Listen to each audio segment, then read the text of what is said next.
Sewaktu kecil dia sakit-sakitan, mulai dari sakit TBC sampai sakit ginjal. Bahkan pernah dirawat selama 1 tahun di rumah sakit. Tetapi sekarang dia menjadi filantropis Indonesia yang rajin berbagi dengan sesama. Siapa dia? Saya akan segera kembali.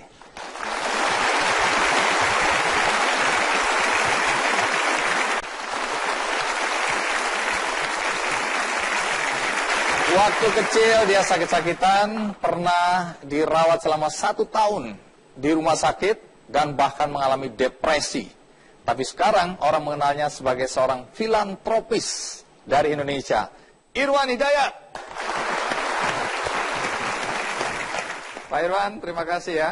Ya, sama-sama. Iya. Terima kasih terus sudah diundang. Iya, terima kasih. Silakan duduk. Semua orang mengenal produk Sido Muncul, tetapi tidak semua orang mungkin mengenal Anda lebih dekat. Jadi saya akan bertanya, Anda ini anaknya siapa? Oh, papa mama saya. Iya. Oh, papa mama saya itu namanya Lim Tun In. Mama saya Sim Yokhwa namanya. Anda generasi keberapa dari pendiri? Oh, kalau dari pendiri generasi ketiga. Generasi ketiga, jadi Secara Anda darah cucu ya? ketiga, tapi secara hukum ya dari mama saya ke saya gitu sama papa mama. Oke. Pak Irwan, Anda anak keberapa dari berapa bersaudara? Saya anak pertama, saudara saya 4. Jadi 4 orang. 5 bersaudara. 5, ya. Anda yang paling Yang tua? paling tua saya. Oke. Pendidikan tertinggi Anda apa? SMA. Tapi lulus. Loh, banyak orang SMA nggak lulus. Ya, Anda saya dengar cucu kesayangan dari nenek ya, yang memulai usaha ini dari sebuah kedai kecil, dan bahkan katanya pernah foto Anda dan nenek Anda dipakai jadi logo Sido Muncul. Tapi sebelum saya lanjutkan tentang hubungan Anda dengan nenek, dengan ibu Anda, ada baiknya kita ikuti dulu kisah tentang Irwan Hidayat berikut ini.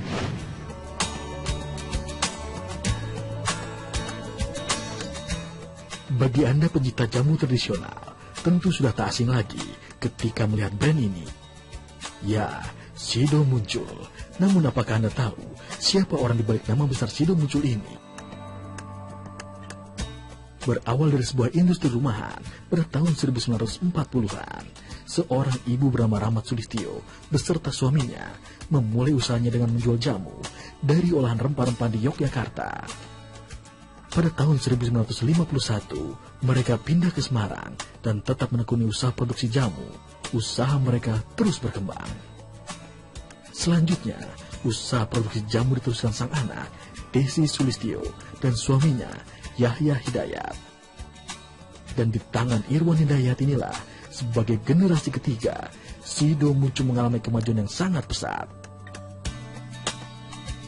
Irwan, yang lahir di Yogyakarta pada 23 April 1947, merupakan anak pertama dari 5 bersaudara dan menjadi penerus usaha keluarga setelah sang ayah Yahya Hidayat meninggal pada tahun 1991.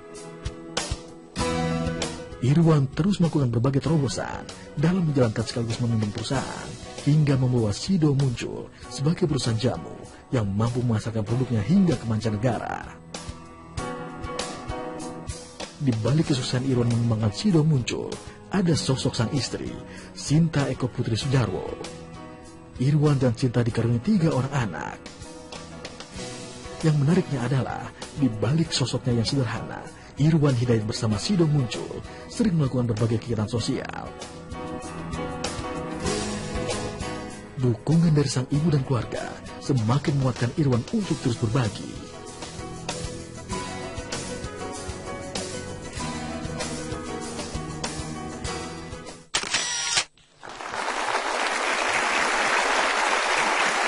Baik, Pak Irwan, ini kan topik hari ini mengenai orang-orang yang kami anggap ya sukses, baik usahanya maupun prestasinya. Saya mulai meragukan Anda ini, Pak Irwan. Kenapa? Karena kalau orang kaya masa beli kaos kaki aja nggak mampu. Oh. Nah ini kebiasaan. Kebiasaan memang nggak pernah pakai. Oh, memang nggak pernah pakai kaos kaki ya, bukan karena nggak mampu beli ya? Ya enggak lah, kalau kaos kaki aja saya punya, cuma nggak pernah dipakai. Oh, nggak pernah dipakai, oke. Kembali ke nenek tadi. Boleh tahu nggak apa nilai-nilai yang diwariskan oleh nenek Anda? Karena saya baca sejarah bagaimana Sido Muncul berdiri, perjuangan nenek Anda luar biasa ya. Dari toko kue muncul misalnya, kemudian berkembang jadi jamu, dan generasi kedua baru mengembangkan, generasi tiga makin besar lagi. Tapi apa nilai-nilai yang diwariskan oleh nenek Anda kepada generasi-generasi setelahnya? Ya, yang saya lihat gini, kan saya dari kecil itu saya ikut nenek saya dari lahir. Cucunya 46, saya nomor 6. Cucunya 46 orang? Anaknya 9. Waktu saya kecil, waktu saya lahir, ibu saya, mama saya itu hamil lagi. 2 bulan, 3 bulan setelah saya lahir.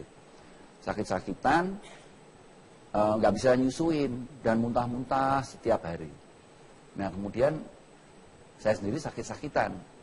Wah saya itu gudang banyak penyakit lah waktu kecil. Saya masih ingat bisulan di mana-mana. Iya. Bisulan mah bukan penyakit. Penyakit, macam-macam, disentri, nggak sembuh-sembuh. Udahlah, pokoknya sakit-sakitan. Nah, Dan pernah dirawat 1 tahun itu lamanya? waktu saya umur 21 tahun. Oh, jadi Anda itu nggak jauh dari penyakit ya? Enggak, tapi sekarang saya ahli tentang penyakit. Oh, Iya, ahli. baik. Dari pengalaman hidup Anda tadi, apa yang ingin Anda sampaikan soal nilai-nilai tadi? Ya, nenek saya itu semangatnya luar biasa ya. Waktu dia diriin umurnya 54 tahun. Kemudian dia ini orang yang pertamanya anaknya orang kaya. Kalau di Semarang itu anaknya orang kaya, jatuh miskin waktu tahun 1925. Kemudian mengungsi ke Solo, ke Jogja, anaknya 9. Saya masih ingat mama saya itu kalau makan itu ayamnya seekor, dia yang paling belakang. Jadi royoan gitu toh. Terus dapatnya cuma kepala. Sekolahnya kelas 3 SD. Karena nggak bisa bayar. Sampai segitunya kondisi Ya, tapi waktu itu?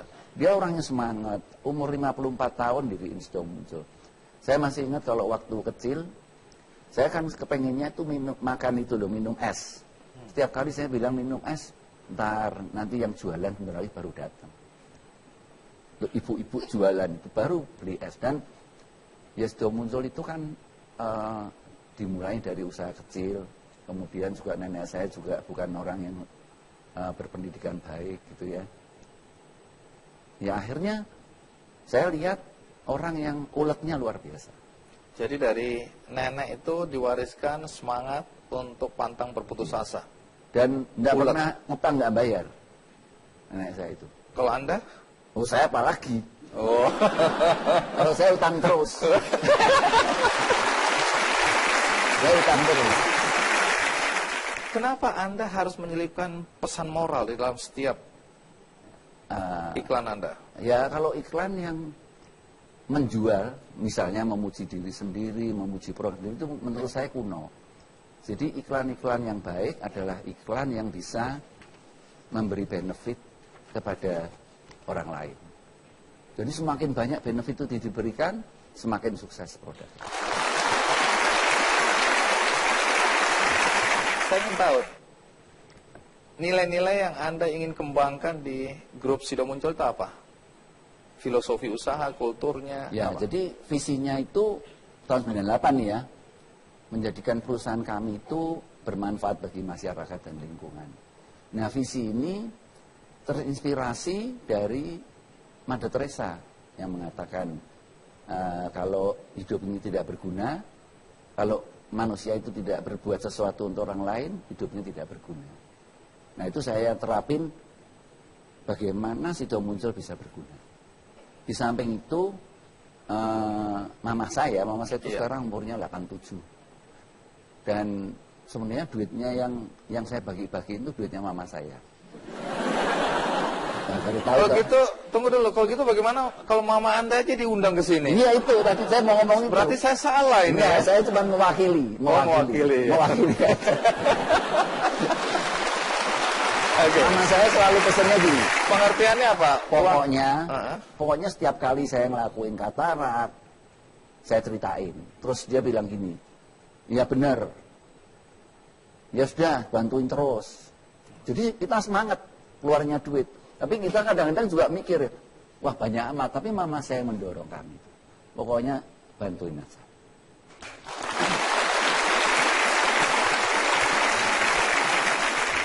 Jadi itu nilai dari orang tua ya. Sebelum saya lanjutkan. Ada lagi istri saya. Oh iya. Istri saya benar tuh memberi. Soalnya Bunda Teresa saya kenal. Tunggu dulu, ini istri saya. Anda mengatakan istri karena memang dari hati yang dalam atau karena takut? Bunda dong, pasti loh. Bunda Teresa, ibu Anda dan istri adalah figur yang mendorong apa yang Anda lakukan sekarang. Kita rehat, ikuti terus Ki Candy. Pengalaman saya, semakin kita membantu, yang paling berharga itu apa? Hatinya tentrem. Sekarang saya ingin tahu kegiatan Anda dalam bidang sosial. Banyak sekali. Saya ingat sekali, Pak Irwan adalah orang yang selalu teringat kalau ada orang lain meminta bantuan saya. Salah satu Profesor Eka, ahli bedah syaraf. Satu hari telepon saya, dia bilang ini ada tunanetra, kondisinya parah sekali, otaknya harus dibongkar, keluarkan tumor. Aku gratis, kata dokter Eka atau Profesor Eka sekarang. Aku dan dokter-dokter gratis, tapi ada obat-obatan yang harus dibeli. Kemudian dia menyebutkan nilai. Teng, yang terbayang adalah wajah orang di samping saya ini. Saya telepon, saya bilang, Pak Irwan, sekali lagi saya ganggu Anda nih. Saya nggak nyaman mengganggu Anda untuk minta bantuan. Ada kalimat yang saya selalu ingat. Anda bilang, Ndi, dia kalau panggil saya Ndi. Padahal nama saya Andi. Ndi, aku yang harus berterima kasih. Karena kamu memberi kesempatan aku untuk berbuat baik dalam hidupku. Kalau orang-orang lain nggak mau bantu, kamu tawarin aku lagi. Itu kalimat Anda. Bukan. Dari mana pemikiran bahwa kalau saya menawarkan atau saya meminta bantuan, Anda malah bersyukur? Tuh. Dari Mother Teresa. Gitu. Gimana? Kalau ada orang, coba kalau Indonesia ini semua sehat, senang semua, saya mau bantu siapa? Jadi ini negeri yang penuh opportunity Untuk berbuat baik. ya. Tadi ada 3 figur yang membuat Anda melakukan apa yang Anda lakukan sekarang itu, yaitu berbagi. Mother Teresa atau Bunda Teresa, kemudian ibu Anda dan istri. Kalau tadi ibu Ada Anda, yang ada lain. Nah, adik-adik saya. tunggu ini berapa banyak sebenarnya? Loh, saya cuman wakil aja, saya ini cuman tukang nyerah-nyerahin. Oh iya, oke. Ada siapa lagi? Ya, adik saya 4 orang. Ya, 4 adik pasti Ya mendukung. pokoknya mendorong, pokoknya oke, kami sepakat. Oke. Ajaran-ajaran Mother Teresa tadi Anda sudah sebutkan, ibu dan istri, ya. Kemudian yang saya catat, banyak kegiatan-kegiatan sosial yang dilakukan oleh Sido Muncul. Tadi kalau kita lihat tadi adalah bagaimana membawa tukang-tukang jamu atau penjual jamu mudik gratis. Tapi tadi itu adalah gambar tentang operasi katarak. Kenapa Anda memilih mata atau operasi katarak sebagai bidang yang Anda dorong terus untuk dibantu? Salah satu yang membuat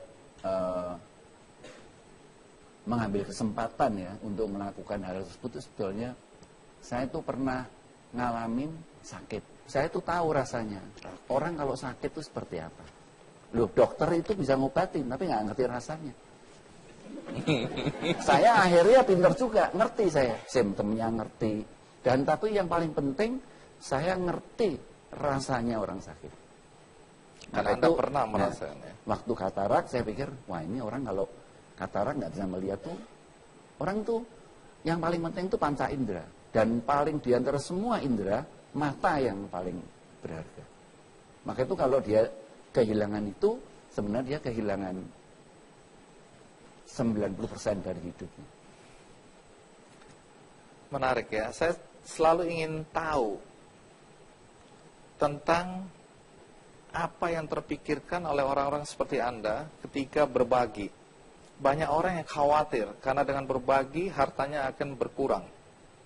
Dia takut bahwa warisan yang akan Jadi diberikan kepada memang anak juga cucu. kurang juga. Oh, berkurang gitu ya? Iya, Anda dong, jujur tiap kali sekali ya. dikasih ya hilang uangnya. Nah, apakah ada ketakutan, Pak? Kemudian Anda jadi miskin karena itu? Ya sejauh ini enggak ya. Semakin kita sadar enggak, semakin semangat gitu. Dan pendorongnya ini loh yang penting.